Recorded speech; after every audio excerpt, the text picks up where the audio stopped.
Guys, ganito nga pala yung taxi dito sa Dubai. Kung makikita nyo dito guys, napakaganda ng mga taxi dito. Walang bulok-bulok na taxi dito. At saka mga guys, bagong-bago pa yung mga taxi dito. Kasi dito guys sa Dubai, hindi pwede yung bulok-bulok yung sasakyan mo rito.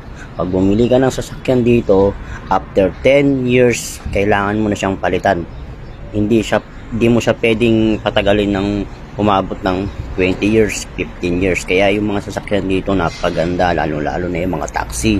Dito guys, nakasakay na ako dito sa taxi na to. Napakabilis ng mga taxi na to guys. At saka yung mga taxi dito guys, madisiplina sa mga pasahero. Hindi sila nagbubudol ng mga pasahero nila. Talagang tapat sila sa mga pasahero nila. Yun ang batas nila dito. Bawal maglamang sa kapwa nila. Kaya dito guys, napakaayos dito sa Dubai. Napakaganda ng mga sasakyan, mga taxi. Talaga naman makikita nyo, bagong-bago pa yung mga yan guys. Yan lang pinagkaiba ng Pinas tsaka dito sa Dubai guys. Ito lang nakikita ko, talagang napakaganda ng mga sasakyan. Yun lang guys.